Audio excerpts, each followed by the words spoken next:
Welcome to the Airbnb Superhost Secrets podcast, where we dive deep into the art and science of becoming a top-rated host.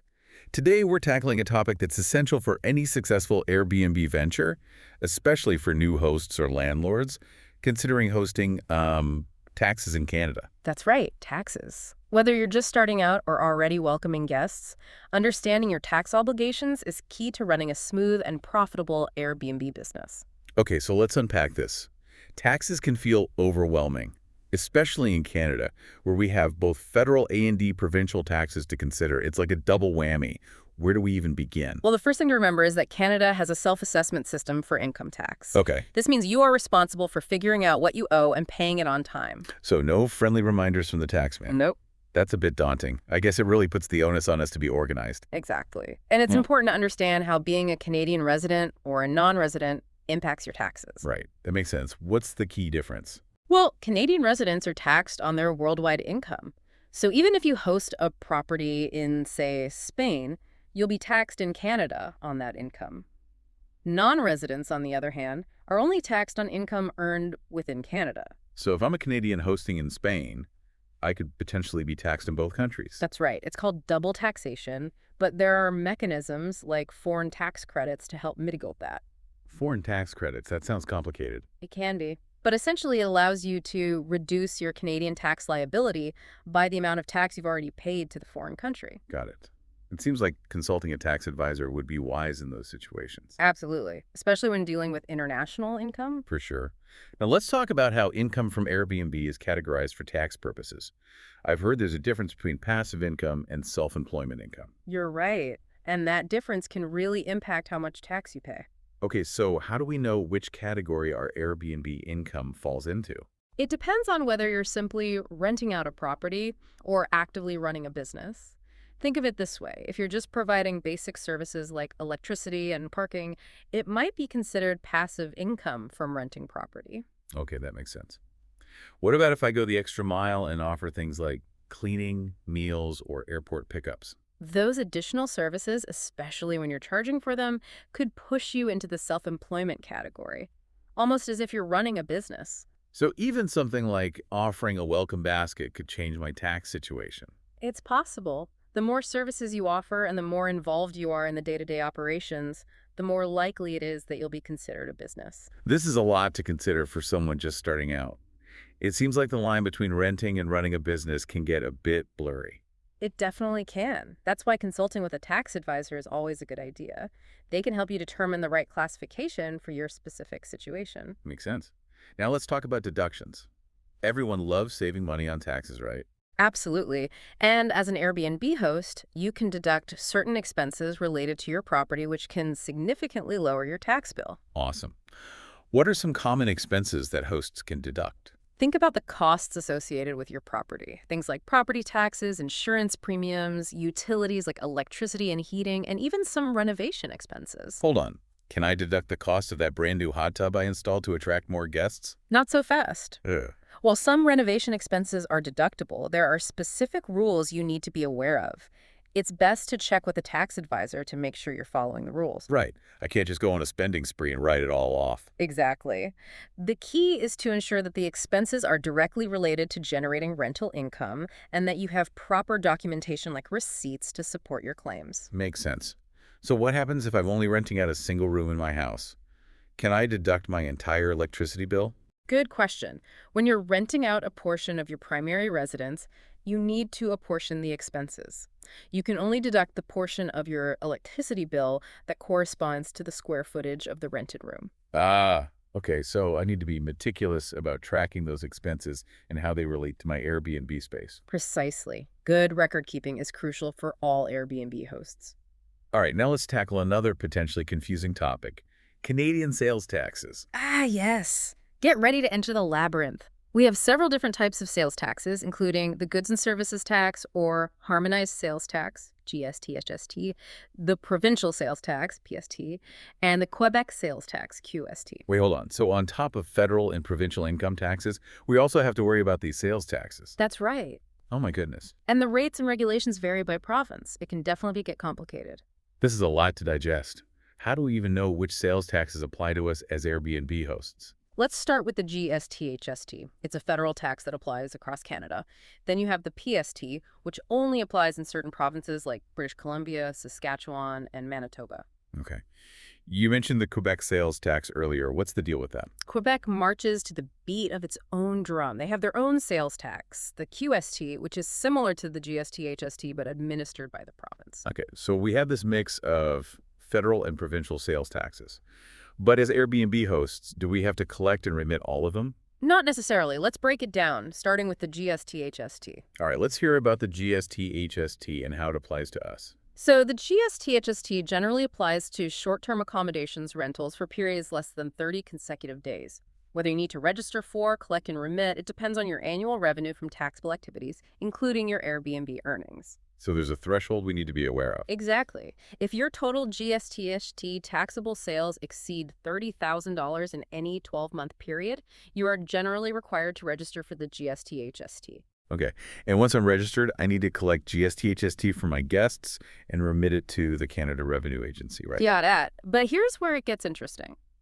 Even if you're not registered, Airbnb might actually be collecting GST-HST on your behalf under certain circumstances. Wait, really? Tell me more about that. Yeah. Recent changes allow platforms like Airbnb to collect and remit GST-HST on some transactions. So if you're not registered, Airbnb might handle that for you.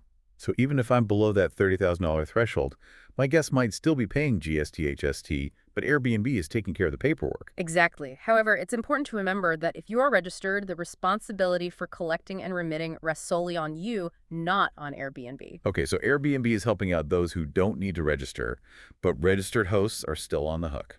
Got it. Now let's say I am registered, and I need to charge GST-HST.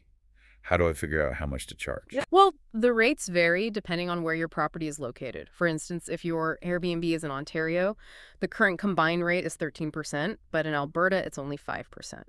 You can find the specific rates for each province on the Canada Revenue Agency website. So location plays a big role in determining the GST-HST rate.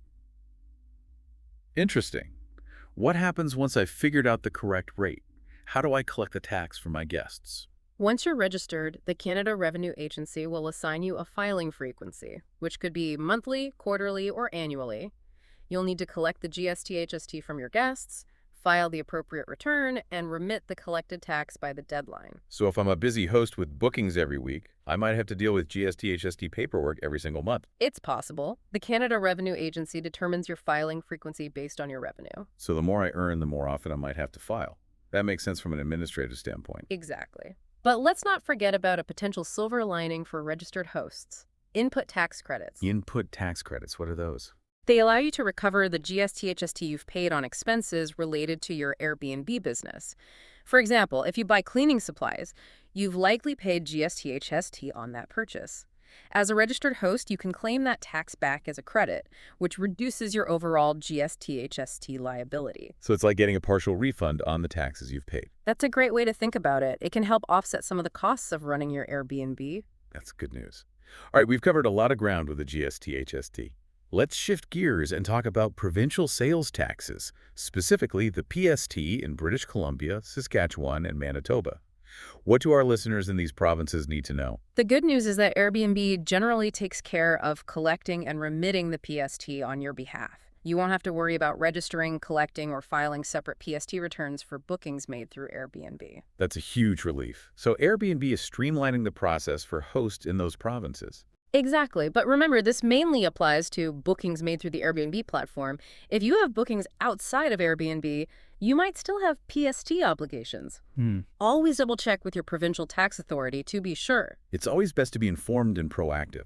Speaking of which, let's talk about another layer of complexity: accommodation taxes. Ah, yes. Accommodation taxes are like the wild card in the Canadian hospitality tax landscape. Some provinces and municipalities have their own additional taxes on top of the GST-HT and PST. So on top of everything else, we might have even more taxes to deal with. Tell me more. How do we navigate this extra layer? The key is research. Airbnb does collect and remit certain listed accommodation taxes, but not all of them. You need to check with your local municipality and province to see if any additional accommodation taxes apply to your Airbnb business. You might be responsible for registering, collecting, and remitting those yourself. It sounds like staying informed about potential tax obligations is crucial for Airbnb hosts. You're absolutely right. Understanding your tax responsibilities is essential for running a successful and stress-free Airbnb business. This has been incredibly insightful. We've covered so much ground already, from income tax basics to the complexities of sales taxes and the importance of meticulous record keeping. It's been a pleasure unpacking these essential topics with you. I hope our listeners are feeling more prepared to tackle their tax obligations. But we're not done yet. There's still so much more to explore. When we come back, we'll dive into some common misconceptions and mistakes that Airbnb hosts make when it comes to taxes. Stay tuned. Welcome back to the deep dive. Before the break, we were just discussing how important it is to understand your tax obligations as an Airbnb host in Canada. It can seem like a bit of a maze, but we're here to help you navigate it. Absolutely. And I think it's especially important for new hosts to grasp these concepts early on so they can avoid any potential headaches down the road. I couldn't agree more. Speaking of potential headaches, let's dive into some common misconceptions and mistakes that Airbnb hosts often make when it comes to taxes. This is where it gets really interesting. From what I've seen online, a lot of new hosts just seem to underestimate the importance of tracking their income and expenses. You're absolutely right. It's easy to get caught up in the excitement of welcoming guests and forget about the less glamorous side of hosting, the paperwork. Yeah, the paperwork. I've definitely been guilty of that myself in the past. But why is meticulous record keeping so crucial? Well, Can't we just sort of sort it all out when tax season rolls around? while you technically could, scrambling for missing receipts and trying to piece together your financials at the last minute is a recipe for stress and potential errors. Yeah. So even if I'm just renting out a room occasionally, good record keeping from the start is essential. Absolutely. It makes tax time significantly less stressful and helps ensure you're claiming all the deductions you're entitled to. Okay, that makes a lot of sense. It's kind of like establishing good habits from the beginning so you don't have to play catch up later on. Exactly. Now, another common pitfall I often see is hosts misunderstanding the rules around deducting capital expenses. Capital expenses. Can you refresh our memory on what those are? Of course, capital expenses are essentially investments you make in your property that will benefit you for multiple years. Okay. Think of things like renovations, appliances, or furniture. Okay, so if I decide to upgrade my kitchen to impress my guests, that would be considered capital expense. Precisely. And you can't simply deduct the entire cost of that renovation in the year you incurred it. Oh, okay. So how do we handle capital expenses like renovations for tax purposes? Well, Canada has a system called capital cost allowance, which allows you to deduct a portion of the expense each year over the asset's useful life. It's like spreading out the deduction over time. Oh, I see. Yeah. Can you give us a real-world example to illustrate how that works? Yeah, sure. Imagine you renovate your bathroom for $10,000. Instead of deducting the full amount this year, you can deduct a portion, say $1,000 annually for 10 years. Oh, This way, the deduction is aligned with the period over which the renovation benefits your Airbnb business. that's a much clearer explanation. It prevents hosts from getting a massive deduction in a single year for an expense that provides value for multiple years. Exactly. It's all about aligning the expense with the period in which it generates income. Makes sense. It sounds like understanding the difference between current expenses, like utilities and cleaning supplies, and capital expenses like renovations and furniture, is crucial for accurate tax reporting. You hit the nail on the head. It's one of those nuances of tax law that can make a big difference in the amount of tax you owe. Big difference, yeah. Any other words of wisdom for our listeners as they navigate the complex world of Airbnb taxes? Well, my biggest piece of advice would be don't be afraid to seek professional help. Right. Tax laws can be incredibly intricate, and even seasoned hosts might encounter situations they're not familiar with. For sure. So you're saying that consulting with a qualified tax advisor who specializes in rental income can be a worthwhile investment. Absolutely. They can help you understand the specific rules and deductions that apply to your unique situation, ensure you're claiming everything you're entitled to, and ultimately give you peace of mind. Peace of mind. That's worth a lot. It's like having a financial coach in your corner, guiding you through the complexities of taxes and helping you make the most of your Airbnb income. Exactly. Now, before we move on, I want to leave our listeners with a thought-provoking question to ponder. Okay, hit us with it. Think about all the different aspects of your Airbnb business, from the amenities you provide to the fees you charge. Could those seemingly small decisions impact your tax obligations in ways you might not have considered? Hmm, that's an interesting perspective. Can you elaborate on what you mean? Sure. Let's say you offer additional services like airport pickups or grocery shopping for an extra fee. These services, while enhancing the guest experience, might actually push you into the realm of running a business for tax purposes, as we touched on earlier. Well, interesting. So what seems like a simple way to boost my income could actually change my entire tax classification. It's possible. It's crucial to be mindful of how your business practices align with tax regulations. Even seemingly minor details can have significant tax implications. Significant tax implications. Wow, this has been an incredibly insightful discussion. We've covered so much ground, from income tax basics to sales taxes to the often overlooked importance of meticulous record keeping. It's been my pleasure to share these insights with you. I hope our listeners are feeling more equipped to handle their tax responsibilities. Absolutely. And as we wrap up this deep dive, I want to emphasize that everyone's situation is unique and tax laws are constantly evolving. That's a crucial point. This deep dive is just the starting point. Be sure to consult official sources like the Canada Revenue Agency website or seek personalized advice from a qualified tax professional. And don't forget, knowledge is power. The more you understand about your tax obligations, the better prepared you'll be to run a successful and stress-free Airbnb business. Until next time, happy hosting. It's amazing how even those small decisions, they can have a ripple effect on our taxes. I'm starting to see how important it is to think about those tax implications of everything we do as Airbnb hosts. Exactly. It's all about being proactive and informed.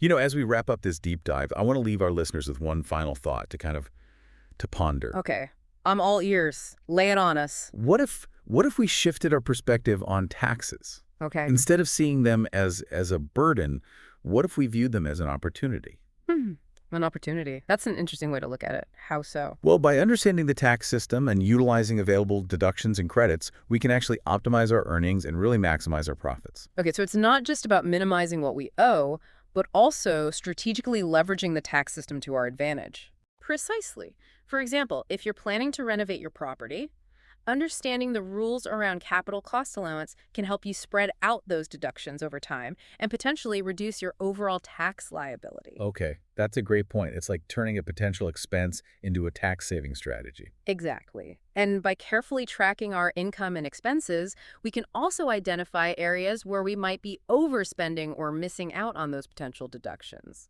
Makes sense. It's like conducting a financial audit of our Airbnb business to make sure we're operating as efficiently as possible. That's a great analogy. By being proactive and informed about our tax obligations, we can actually gain a competitive edge as Airbnb hosts. That's a great point. This has been an incredibly eye-opening deep dive. We've covered so much ground, from income tax basics to sales taxes to the strategic use of deductions and credits. It's been a pleasure sharing these insights with you. I hope our listeners feel empowered to tackle their tax responsibilities with confidence and a newfound sense of opportunity. I think they do. Remember, everyone's situation is unique, and tax laws, well, they're constantly changing. So be sure to consult official sources like the Canada Revenue Agency website or seek personalized advice from a qualified tax professional. And above all, don't be afraid to ask questions. The more you learn about the tax system, the better equipped you'll be to make informed decisions and maximize your success as an Airbnb host. Until next time, happy hosting.